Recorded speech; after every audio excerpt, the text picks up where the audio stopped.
Good, happy Monday morning, December 30th, 2019.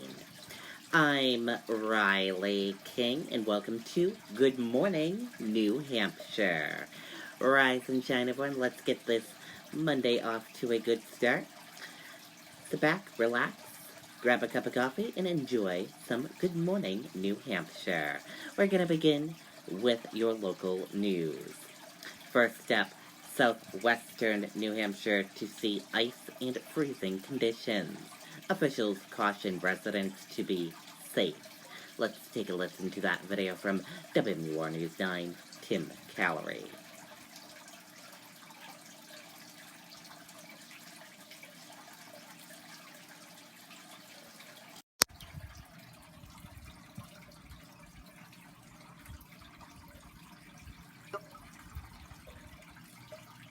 Everyone uses their phone differently. That's why Xfinity Mobile lets you auto-connect to millions of secure Wi-Fi hotspots and the best LTE everywhere else. It's a different kind of wireless network designed to save you money. That's simple, easy, awesome. Call, visit, or go to xfinitymobile.com. Right now, power companies are preparing for this storm. Their main concern tonight, as we keep mentioning, ice causing some outages potentially. Our Tim Callery is live in New Ipswich tonight. That's one of the areas expected to be hit the hardest, Tim. Well, that's right. We started to see some of that rain come down right around 7 o'clock tonight, and is definitely slippery out here at this hour. You know, the last storm, we were dealing with several feet of snow here in New Ipswich, but now it looks like ice will be the problem. This is what New Ipswich looked like at the beginning of the month after a storm dumped 3 feet of snow. Now, another storm to end the month, but this one is bringing ice. Well, I don't mind freezing rain because I don't have to shovel it. I'm still recovering from my bad back from last time. But this storm will likely have its own challenges, primarily with outages. Eversource is closely watching the southwestern part of the state where ice is expected to build up. As the tree limbs accumulate the ice and get heavier, they can come down on the wires, which is, the biggest threat to the system. Eileen Couture remembers when an ice storm arrived here 10 years ago, cutting power to New Ipswich for several days. So that was really scary not to have power for 10 days. So we're kind of hoping that's not going to happen again. By nightfall, the rain had arrived and salt crews were hitting the roads. Eversource has hundreds of workers ready to respond to whatever comes our way. We're going to have our crews come in early. We'll also have additional contract crews available as needed based on how the forecast goes. Officials are also asking people at home to prepare as well.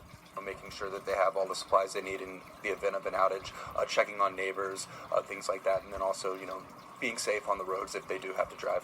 And Eversource is reminding people to avoid any downed power lines. Stay away from it. It could be a live line, so don't touch any down wires. Call 911, give us a call, and we'll get the appropriate people on scene to take care of that as quickly as possible. And if you come across any down power lines on your property, the number to call to report them to Eversource is running at the bottom of your screen. But as I said, you can also dial 911 as well. We're live here in New Ipswich. I'm Tim Callery, WMUR News 9. Okay, there you go on that video and that report. And we're going to switch gears now. Let's go into national news. In national news, deadly shooting at Texas church. Let's take a listen to that video from ABC News.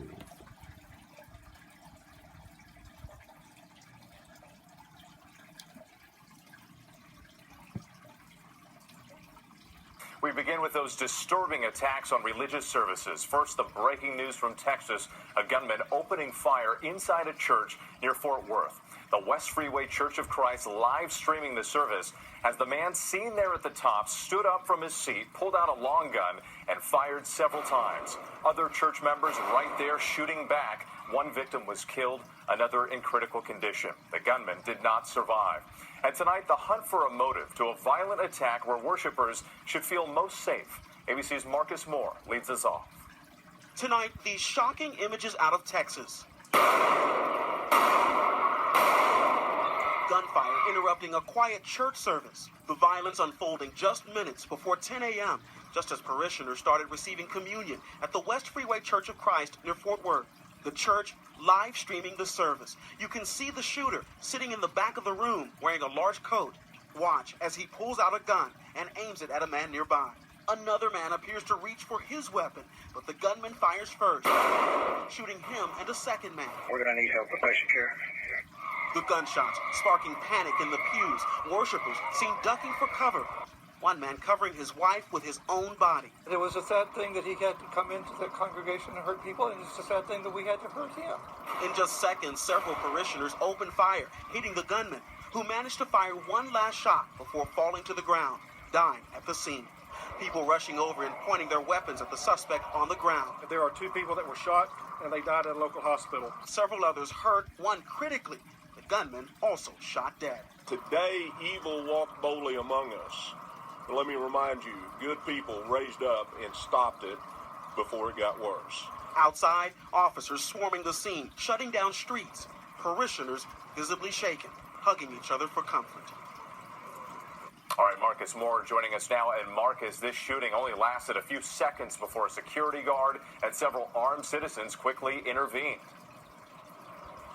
That's right. In fact, one man who said he had a relative inside the church at the time, he said he is thankful for so many good guys with guns. In the meantime, the investigation into a possible motive with is just getting underway. All right, Marcus Moore, our thanks to you tonight. Okay, and there you go on that video and that report. And we're going to switch gears now. Let's go into weather.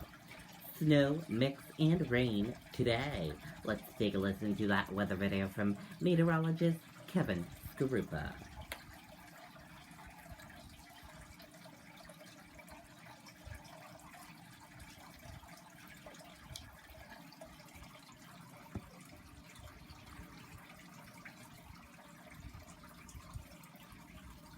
A wintry mix, as well as some snow and some rain falling across the state early this morning. We have winter storm warnings posted for most of the state and a winter weather advisory for southeastern areas where there will be less accumulation from this system.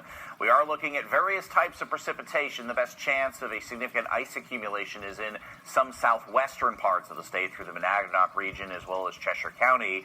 While elsewhere, it will be a mixture of wet snow, some sleet, some freezing rain, and rain through tonight and early tomorrow. A lighter mix expected for the daylight hours on Tuesday before the system slowly withers away. You will notice as we record this for you just before sunrise that the lion's share of the snow, and 1 to 3 inches of it by 5 a.m., has been falling through central parts of the state, down through places like Rochester, and then it has been a mixture of rain and sleet, as well as some freezing rain in some southwestern and southern parts of the state.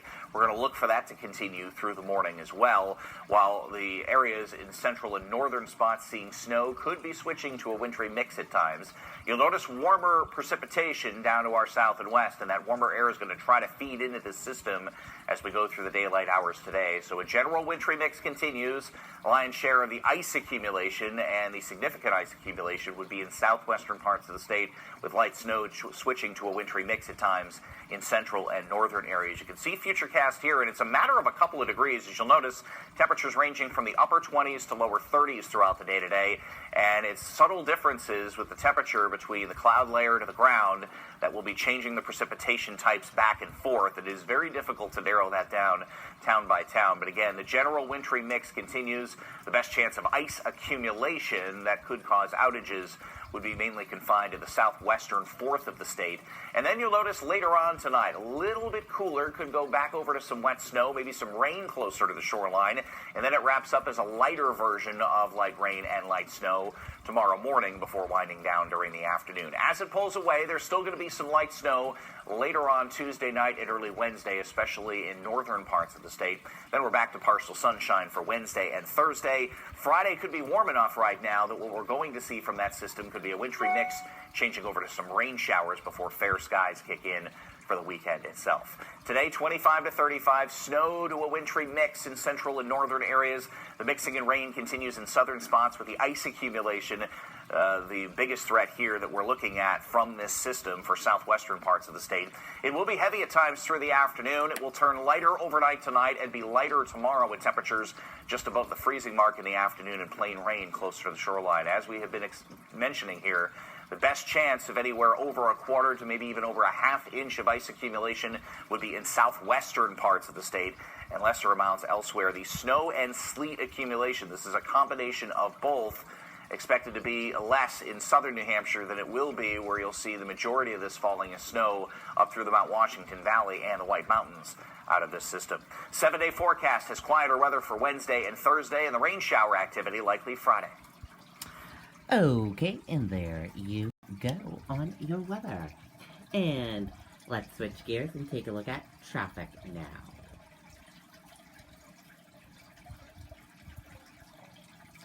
And here's a look at that traffic map for all of you. Right now, we're seeing a lot of slow-moving traffic, a lot of medium-paced traffic, a couple of slow-going traffic in some parts of New Hampshire, and a couple of traffic issues as well. If you don't need to be on those roadways, stay home until the storm is done and over with. And that is a look at your traffic this morning.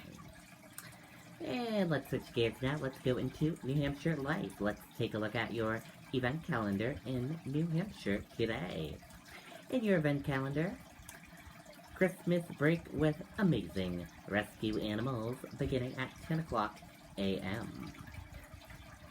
at Animal Adventure Rescue and Family Zoo in Bolton, Massachusetts, right across the border from New Hampshire.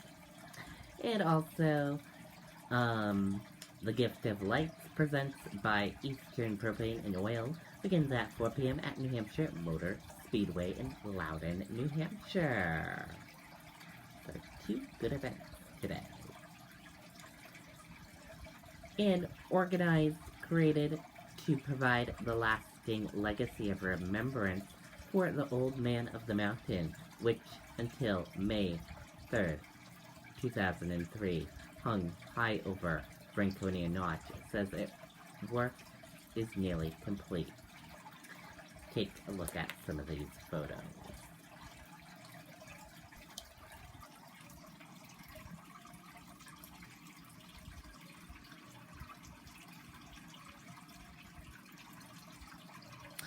And if you want to see the rest of the article, you can just click the link here. We will share that article with you after this broadcast. How to set achieved goals for 2020. Let's take a look at that video from Good Morning America.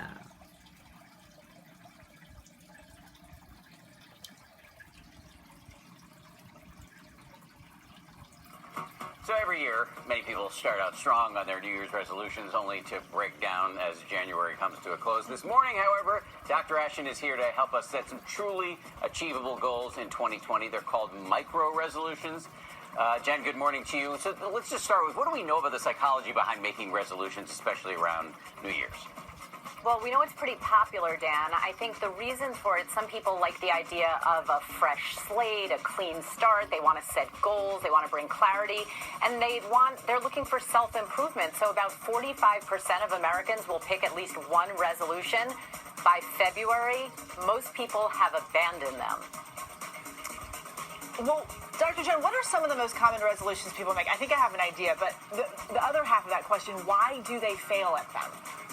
Well, usually they involve weight or fitness, or sometimes they're financial or social. But I think the reasons they fail, they might not be specific enough, they might not be personal enough, and they might not be realistic enough. You know, if you're a couch potato and you say, I want to run a marathon in 2020, that might be possible, but it also might set yourself up for failure.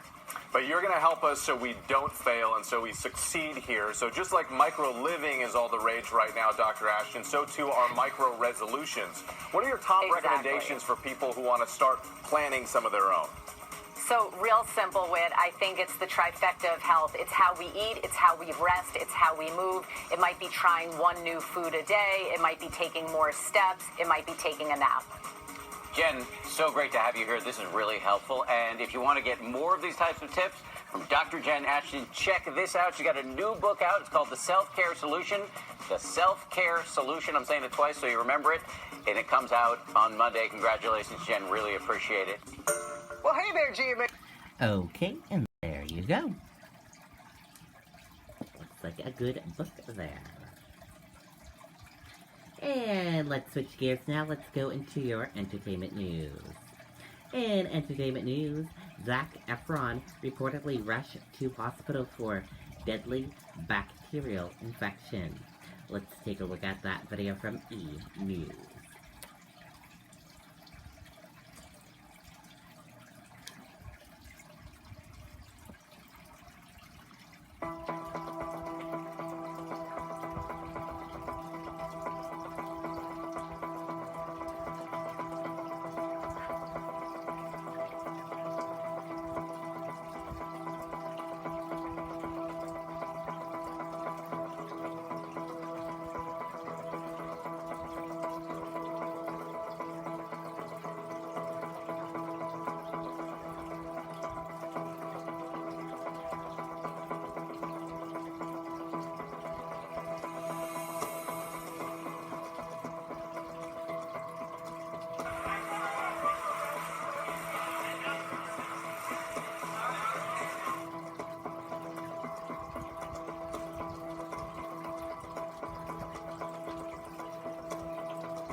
Okay, and there you go. And now let's take a look at your celebrity birthdays for this Monday. And here's a look at the celebrity birthdays for today. And we wish everyone a happy birthday. We hope they all have a wonderful birthday. And that does it for this edition of Good Morning New Hampshire. I hope you all enjoyed watching this edition of Good Morning New Hampshire. Have a great rest of your day, and goodbye. See you back here tomorrow for another edition of Good Morning New Hampshire.